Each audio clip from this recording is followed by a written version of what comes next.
This podcast is brought to you by Humans, the next generation HRIS supporting distributed organizations globally. Naomi, thanks very much for taking the time. Massively appreciated and delighted to have you around. Thank you. It's lovely to be here. Thank you. So we can start with an introduction. Would be fantastic to know a little more about you and your story. Okay. So my name's Naomi Trickey. I'm the Chief People Officer of a company called Muse. We provide software that supports hotels in offering a remarkable experience to their customers. So we help them to automate all of the admin so that frees up the people that work in the hotels to provide a remarkable experience to their guests. I'm also a board member, a non-exec for a bank startup, and I've been a chief people officer now for about 10 years, but I've been working in technology in all sorts of different contexts since 1997, which is when I graduated, so a very long time ago, and I've worked in all sorts of different roles within technology. So I've worked in startups, I've worked in large organisations like the BBC, I've worked as a consultant for central government, and then I started working at Muse about 2 years ago. And in terms of those roles, the roles that I've done, I've been a product manager, I've been a salesperson, I've run sales and account management teams, so commercial teams. That was the majority of it.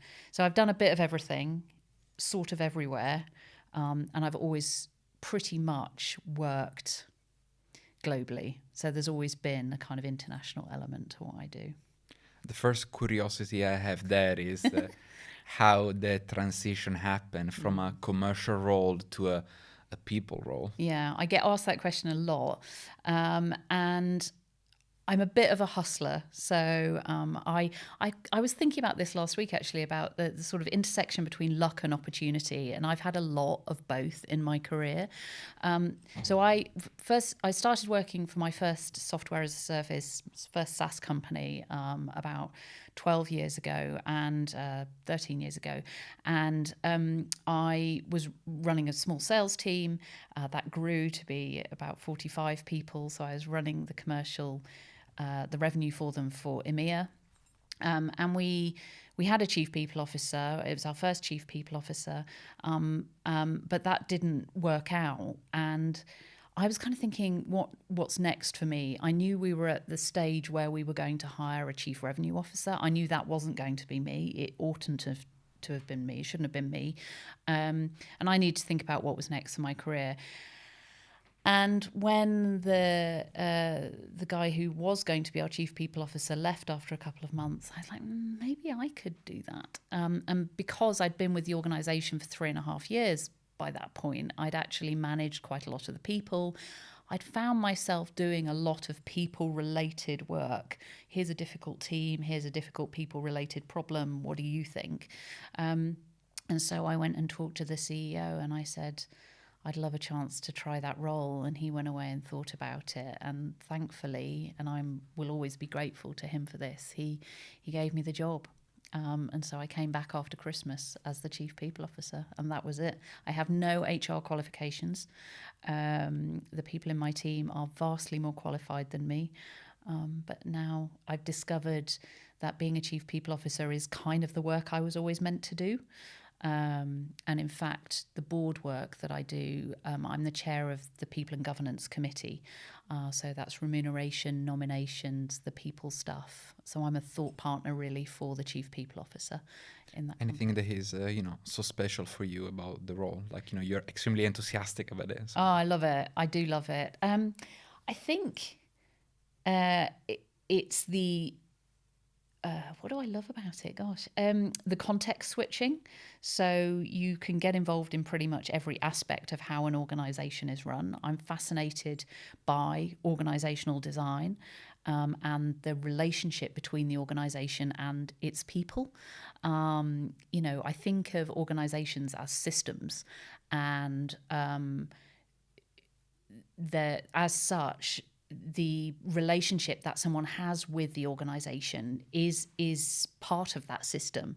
And as a chief people officer, you get to influence, support, and guide every moment of someone's relationship with the organization. So you can kind of make things better.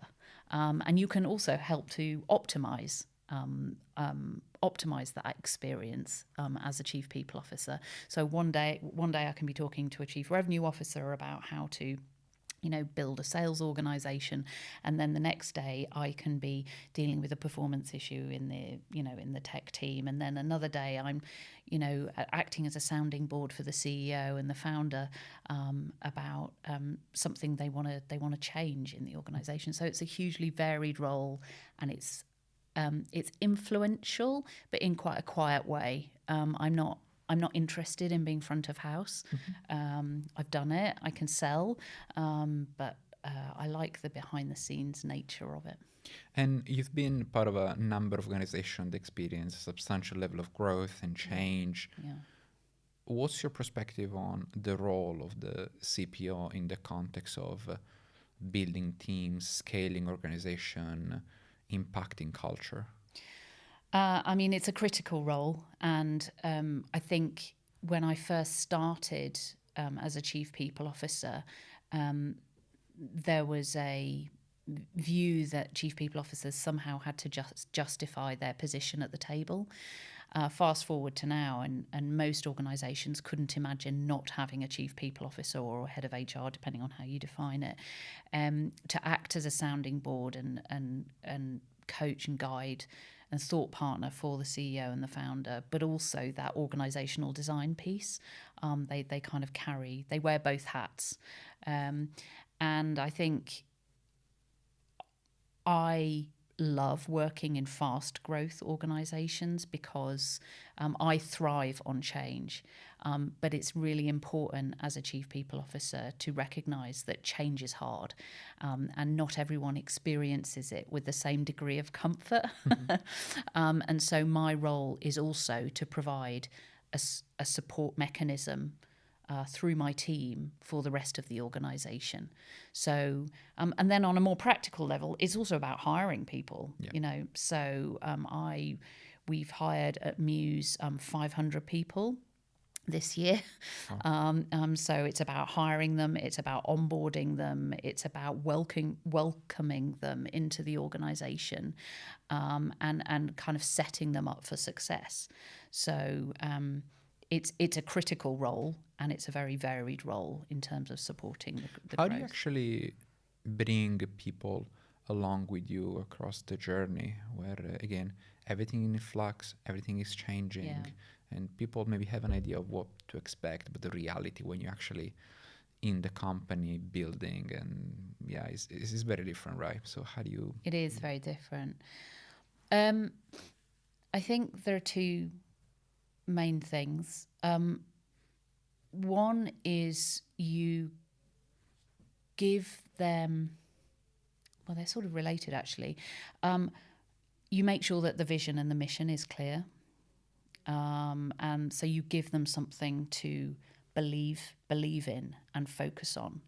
And also a set of values, so codified behaviours. What is it? So it's clear what is expected of them and what the goals are. And then the second thing, which, do we talk about it? And I don't think we talk about it enough, actually, in terms of our chief people officer role, is in building a team around those people, because I think that a team it's a smaller entity. And so people can feel part of a team, even if the organisation around them is growing and in flux. They feel safe within the team. And so a critical part of my work is to enable managers to build great teams. Great teams are founded on trust. Trust requires a degree of safety. And in order to encourage managers to provide that trust, that level of trust and that level of safety within their teams, requires enablement and training, in my experience, because typically managers in organisations like mine are thrown into management. You know, it's the first time they've managed, and it's like they're just really good at their jobs, and so they get given a management role. It's like, oh my God. And so actually helping them understand what is required of them is a significant part of my day. Sometimes there's also an element of like trying to assess if people are right for a management role as well, because often there is this bias where someone that is an incredible individual contributor, I want them to kind of, you know, lead because they can lead by example, but in reality they don't necessarily enjoy the component of, I don't know, mentoring and kind of, you know, supporting people, not because they don't, maybe it's just not even a natural thing for them to do, and they end up in these roles. Some can thrive, some maybe they stick around because they have to, or they are attached to the business. Have you seen? I've seen that. Yeah. Yeah. It's interesting, isn't it? Because I think generally people are good. And that's one of the other things I like about my work, is that I get to see the best of people, the kindness in people. And when people are good, they want to help. And so they see someone around them struggling to navigate an organization, and they want to encourage them and help them. And that can often be seen as management. The reality, though, is that management is quite a rigorous practice. There are some very tangible, practical things that you have to do as a manager. Otherwise, the organization falls over. And so it's trying to find sort of fun ways, creative ways, innovative ways to teach people the difficult stuff and how to have the difficult conversations. And as you say, make sure that you're assessing them on that practice. Because, some people are just better at being an individual contributor.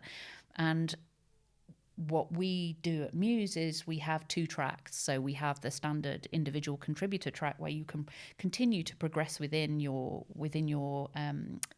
field, within your function, without necessarily needing to be a manager, or you can choose to be a manager. And I think if you give people a choice and you train people properly and you explain what is expected of them, then you can kind of mitigate some of what you're talking about, where people just go into it because they think it's the right thing to do, because they're trying to help grow the organisation, but it really isn't for them.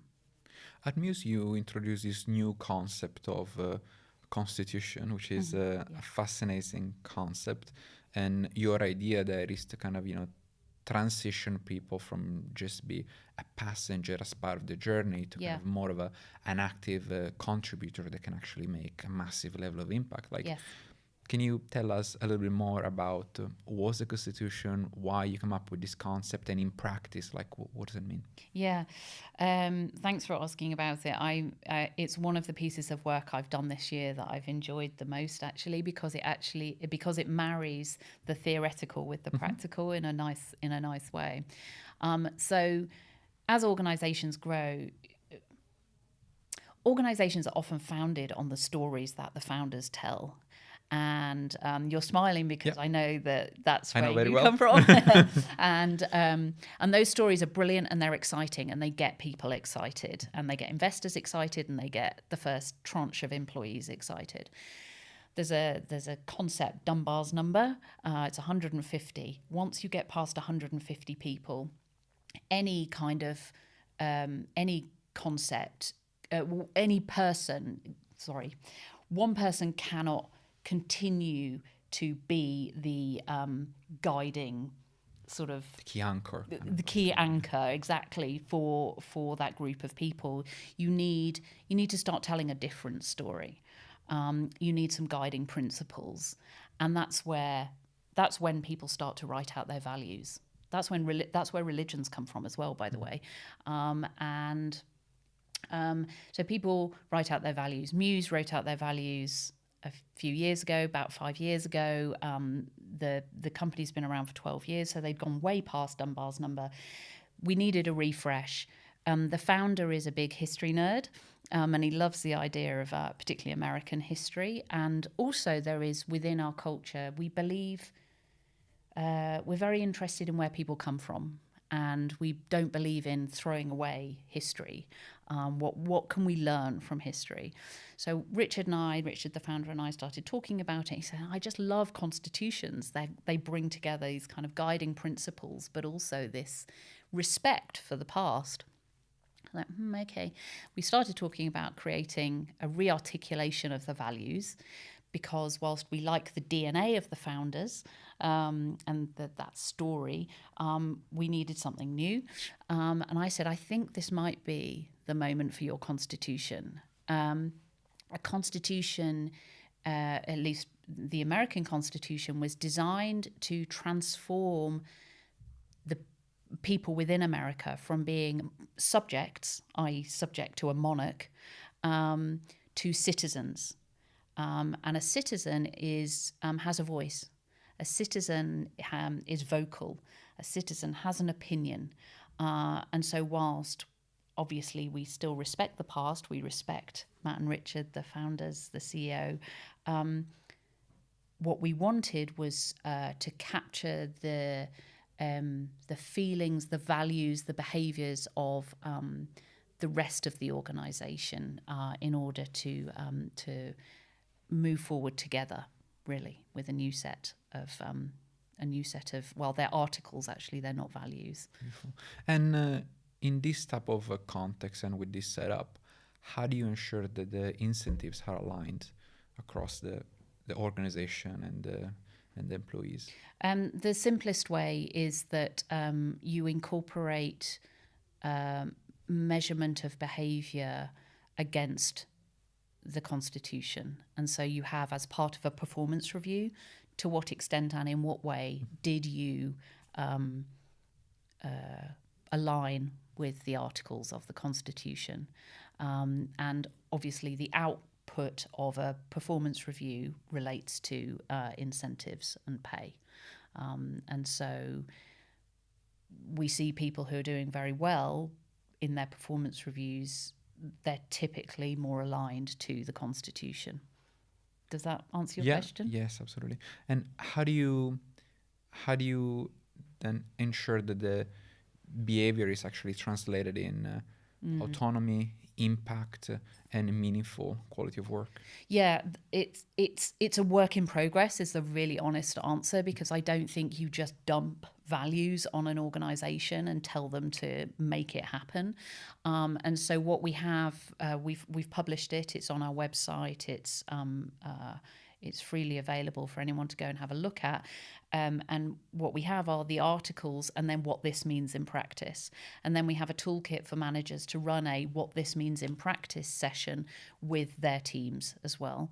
And so actually, I think one of the nice things about values and our Constitution is that it is open to interpretation. Mm-hmm. It's not meant to be a top-down diktat. It's meant to be, okay, how am I going to interpret this? How am I going to live by this? And so we throw it open to people to say, well, you tell me what this means to you. And actually in the creation of it, I interviewed people from around the organisation. So I didn't just sit in a room and write it. I interviewed people to understand what worked for them, what didn't, what they thought Muse represented, how they felt about the culture, what language they would use. How was this piece of work received? So it's interesting. There's always going to be cynicism. And so a critical part of the rollout is to make sure that I'm bringing the leadership team with me. So Richard, completely aligned. Matt, CEO, completely aligned. We had to do some work to share it with the rest of the leadership team. And then we had a company, All Hands, in Prague in summer, and we launched it publicly at that point in time with video recordings. We filmed different members of the wider Muse community reading out the different articles, and that got people a little bit excited about it. And that actually mirrors how we launched it to our directors. So we started with the leadership team, then we did the directors, and then we did the wider organisation. I loved the moment we launched it to the directors. So my head of L&D, brilliant woman called Deb Gallo, she used to work at Netflix. And one of the things that Netflix do in their management community is they often do table reads. So it comes from acting, where actors receive a script, and before they start rehearsing, they sit around a table and they read the script together. So we did a table read of the Constitution, and it was so moving to watch people read our words, and to really feel in their bodies what we were trying to say about the organisation. That sounds pretty special. It was pretty special, and it was a group of about 40 people in a big barn in the Netherlands. Okay. We were at an offsite, and I was really nervous beforehand. I was like, because I'm British and I'm quite introvert, and I'm like, is this going to be really, really painful? But actually, it really, really worked, and that offset any of the cynicism that we might have experienced in that room. I think the wider organisation, there's more work to be done. I think, as I said, we built it into the performance reviews, and we have interview questions around it so that we establish it from the moment people start to engage with the organisation. The next step, one of the projects I want to do next year, is to incorporate it into our onboarding. So I think having a table read would be really interesting for new starters. And then the other thing I really want to do is to investigate how feasible it is to actually put it into people's contracts. And so you can have people actually sign the Constitution.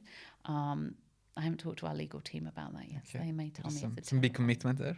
Well, it's a big commitment, and I think that's how important it is to us, and that's how important our values are. It's important because you want people to take kind of a new job, a new adventure, like the most serious way, and it's part of saying, okay, I'm wholly in this, and I know what I'm getting into, and absolutely, I need to pay attention to the Constitution here, and because this is the environment. It's serious. Yeah. And I think to your point, working in a fast growth company is hard. Yeah. And so hiring 500 people a year is hard, and it's hard to work in a company where 500 people are being hired. And we have high expectations of people.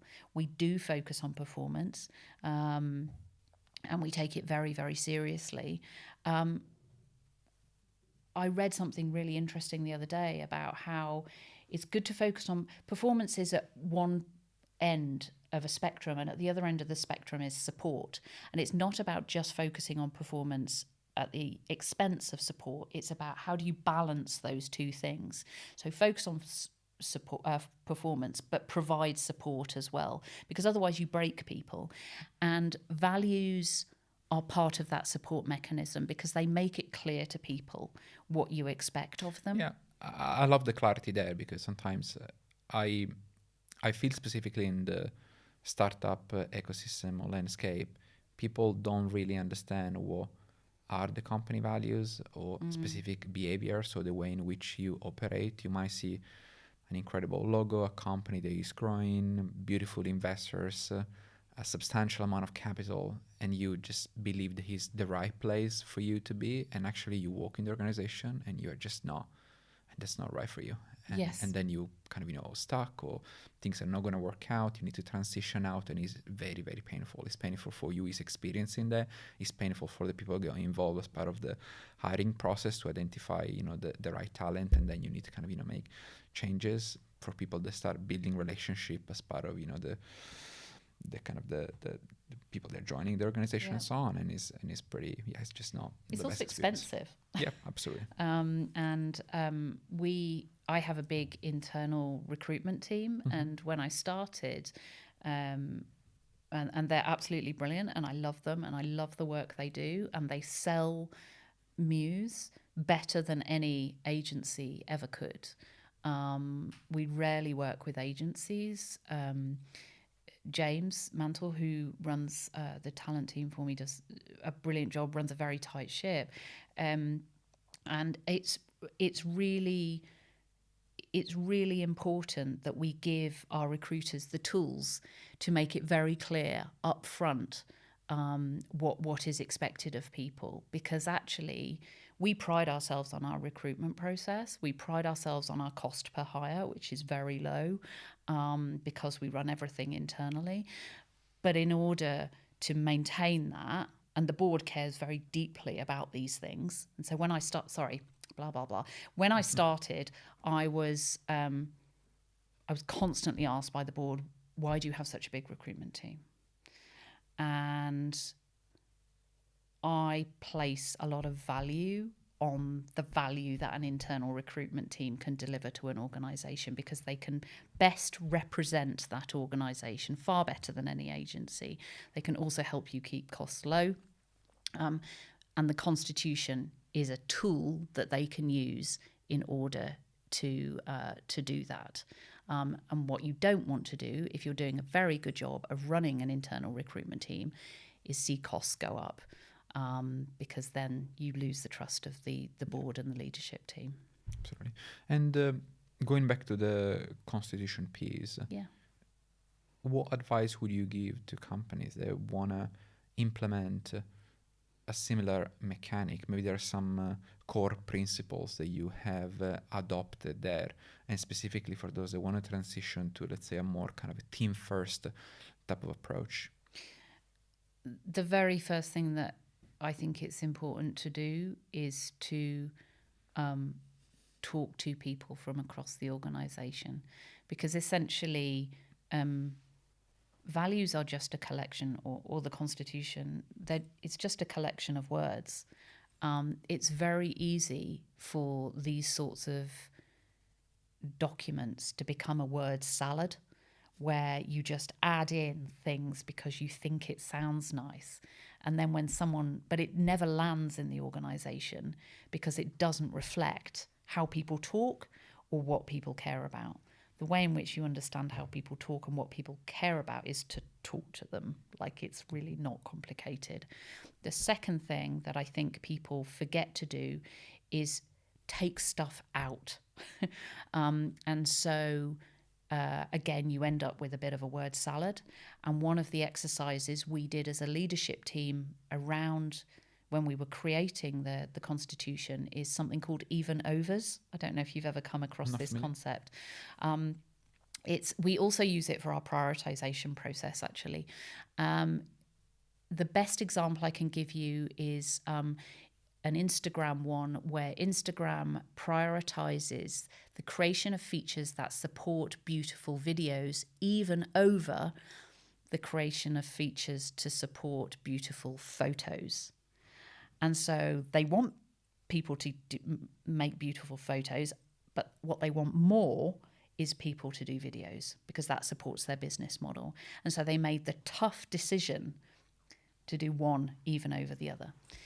You need to apply the same principle to things like values. So we love this one. We feel it represents us, but does it represent us as well as this one? And you really need to go through it with a fine-tooth comb and actually get rid of stuff, because otherwise it just becomes a document that no one reads. You mentioned how you're thinking about incorporating this as part of the onboarding process as well. And as businesses, we care about providing customers with incredible experiences.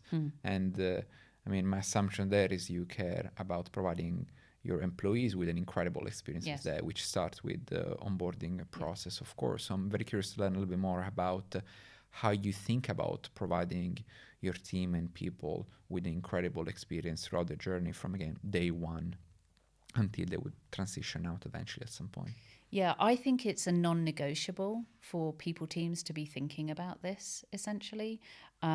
So there's a couple of people that have influenced my thinking in this regard. One is a guy called Chip Conley, who years and years ago used to run hotels, and he was facing an economic downturn, and he thought, what am I going to do to turn this round and make sure I don't lose my business?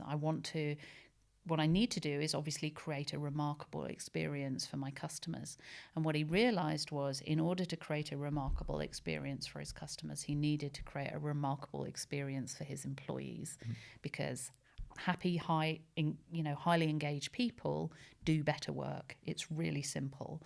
And then the second person is a guy called Will Gadara, who wrote a book called Unreasonable Hospitality, and he's a restaurateur, and he had a similar sort of realization to Chip Conley, and his restaurants are renowned for the level of hospitality that they provide, with surprising touches.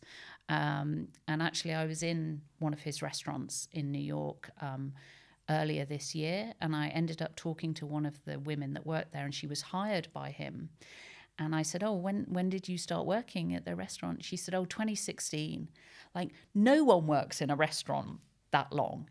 I said, wow, that's extraordinary. And she said, well, because I've always been developed. I've always had opportunities.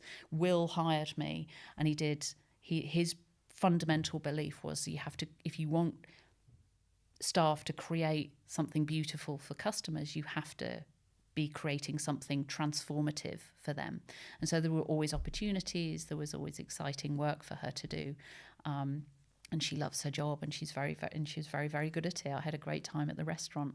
And so what we try and do is, because we're a hospitality company as well, right? Absolutely. So they're neat metaphors for us. So what we try and do is create a remarkable experience for our people. We try to differentiate the experience of working for Muse for working for other companies. So our onboarding is differentiated. Everyone goes to Prague. They have full immersion for 3 or 4 days. We spend time together with offsites, which are highly intentional, agenda-driven, meaningful get-togethers.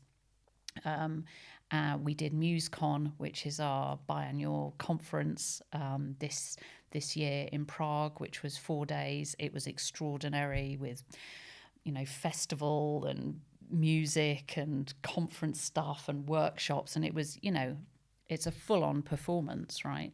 And so we try to make every interaction that we have with our people transformative. And then, of course, you've got the standard things like development opportunities and training and things like that. You touched on how important supporting people is for you as well. How we've seen obviously lots of change in the last few years in the economic landscape, and how businesses had to adjust, from again more aggressive growth to focus on the sustainability of the business and control growth. Is there anything specific that you had to do in terms of like reimagining the experience for the employees, specifically to support with their growth and development in the context of the changes that we experience? There's plenty of things, but for the sake of brevity, in terms of my team, one of the things that I have done with my leaders, so it wasn't, just me, is we've introduced a business partnering model to every function within my team. So the talent development people are business partners, TA are business partners. Obviously we have people business partners as well, and we operate a sort of matrix structure. So what that means in practice for a people business partner, they are responsible for both a function as well as a geography, and so they provide a double layer of support. And that means I don't have to endlessly hire people to support on a one-on-one basis, because it just becomes impossible, because we're also remote first. So I have people all over the world. There's no way I could support every geography that people live in. But if I create a business partnering model, the crossover, that it becomes a matrix essentially. And then in terms of development specifically, the big piece is make sure that you're training managers, and not just existing managers, but we've also got a future managers program. And so we avoid that problem that I talked about earlier, where people find themselves suddenly a manager and like, oh my God, what do I do? They're actually prepared. So when the opportunity to become a manager is presented to them, they're ready for it. And that has a knock-on effect for the employees. We're building out at the moment something called our growth scholarships, whereby people who are doing well can pitch for additional resources for their own development. Because often what I find, everyone says, oh, I want an individual budget for my training. And you're like, okay, no problem. You give it to them and then they don't spend it. Or they spend it on something that doesn't support the organization. And so we make it tough for people, like it's a challenge, like you want it, tell us what you're going to do with it, and make sure that it's like worthwhile. And you're doing a number of initiatives with your team. Are there any objective way in which you measure the impact of those initiatives? Like I've seen also a lot of pressure added to people teams, where we've seen lots of companies that had to kind of go linear on a specific resources in a number of departments. Have you felt the pressure specifically and in general, how you objectively define and measure to kind of say, my approach makes sense, this is why it makes sense, this is why it's driving bottom line, and this is why we can keep operating the way we are, because it's actually very productive way of running a company? Again, it's a work in progress, and we're in people teams are in a much better place than they were 10 years ago, where all we had really was ENPS, which is not a measure of effectiveness, because I've worked in companies where ENPS is going up, but people are still leaving. So clearly there's not a correlation between those two data points. And so, yes, what we do in my team is we run an agile planning process. We have a roadmap, a now, next, later roadmap. We run OKRs like every other department in the company. And our KRs are as data driven as, again, every other department in the company. Where we start is with the data that makes us look bad. And so an example might be an uneven distribution curve of performance, for example. Like, whoa, okay, so we have a lot of people who are really setting a new standard. Is that real? Or is that because we haven't properly trained managers on how to do calibration? A little bit too generous, perhaps. Maybe, and then conversely, you have some teams where they're really, really hard on people, and people are burning out. And so, distribution curves aren't a forcing mechanism. They're designed to help people to guide appropriate calibration and assessment of performance. So that would be an example. Cost of hire is another example. But also it can get a bit more abstract, like things like how many people are attending your all hands? Okay, it's dropped below 50%. Interesting. So how's that 50% getting information about the organization? How are they remaining connected to the organization? So you start with those data points, and there's now plenty of them, and you use those to identify the pain points within the organization to do the discovery. And out of that discovery process drops the projects. And then once you've done those projects, hopefully it rolls back up to the data points. So yeah, I'm held to exactly the same standards as every other member of the leadership team in terms of data now.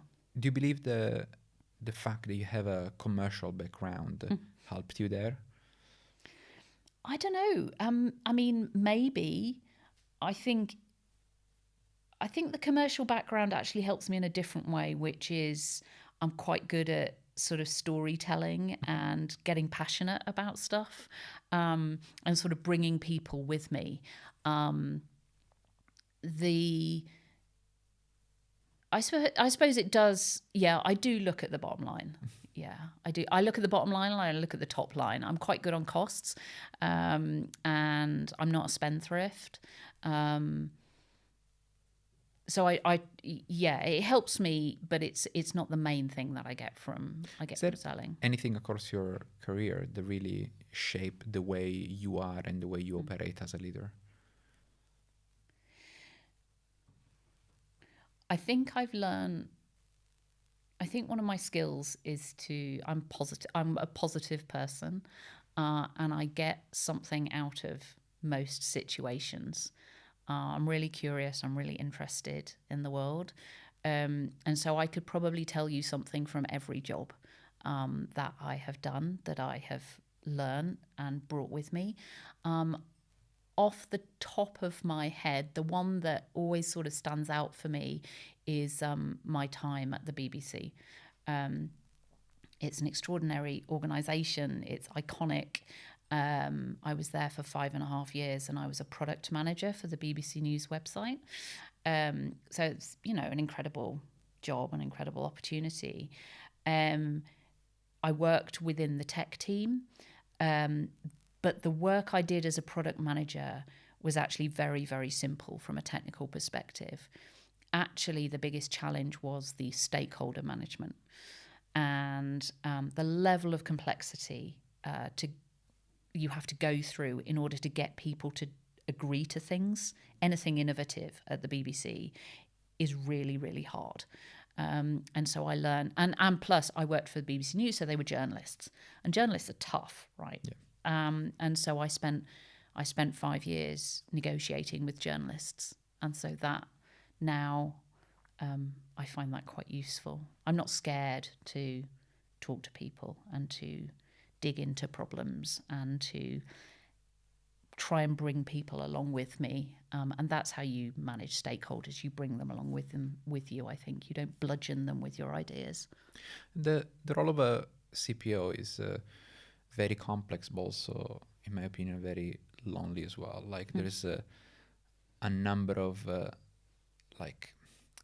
lot of sensitive information that you get exposure to, lots of things that you can't share. You need to be, again, conduct yourself in a certain way in a number of situations, and there are specific dynamics across your relationship with other members of the leadership team, and the CEO, the founder specifically. How do you navigate that? How you think about those relationships? I think very deeply about them, and I work very hard on them. They sit alongside the relationship that I try to build with my team. So I try to build three sets of relationships, I suppose. One is with the wider organisation, the second is with the leadership team, and then the third is with my team itself. And so I think if you can build a strong team, you can do anything. And so I put a lot of effort into building a strong team and creating an environment in which people feel safe to experiment, safe to challenge, because that's where I think innovation really happens. If you can do that, that then has a positive effect on your ability to build a relationship with the CEO and the rest of the leadership team, because they see that it's a well-run people team that is coherent and moving at pace and delivering good work, and they trust that. And trust, as we know, is the foundation to any good relationship. And I've really found that with CEOs. CEOs and leadership teams can't be everywhere. And so they need to trust that the chief people officer will help them identify risk, spot problems, tell them where to focus, help them navigate those problems. And that's the way that you build the relationship. You follow through on that identification of risk, problem solving, that they don't necessarily have the time or the exposure to do. Because the third thing you've got to do is make sure you've got that relationship with the organisation so that you hear what's going on. And when you bring those three things together, you're in quite a strong position, I think. Do you have any advice for me personally, like, and CEOs out there, on how to kind of, better support the leadership team, or kind of, be better and stronger at relationship building more broadly? Ask great questions. I think the best bosses that I have had have always asked me great questions. They don't tell me how to do something. They say, I wonder what a really compelling pay structure looks like. And then they leave it at that. I'm like, Okay. oh, okay. Yeah, that's my job, right? Any advice you would have for any up-and-coming people leaders out there, specifically those that are excited about fast growth type of environment? Build your network. Read. And build your team. Because I think you need to collect from the macro, so the wider environment. That's the read bit. You need to learn from others who've come before you and are treading the same path as you. But you also need the support of a team. Like, no one's an island. On the reading piece, any specific books that you would suggest? So I love anything by Adam Grant. I also am currently reading Oliver Burkeman's latest book. I love his concept of a finite human being, especially in work like this. It can feel very boundaryless. Everyone is constantly calling on your time. And Oliver Burkeman has some really neat tricks and tips for ways in which to set your boundaries, essentially. And then the other thing I always advise people to read is the Financial Times, because it's the best newspaper out there, in my opinion. And they also have a great podcast called Working It, which is 18 minutes. Who doesn't have 18 minutes? Nice. Naomi, this was very special. Thanks very much for taking the time. If people want to stay connected, what's the best place? LinkedIn. Fantastic. Thanks very much. Have a really good one. You're welcome.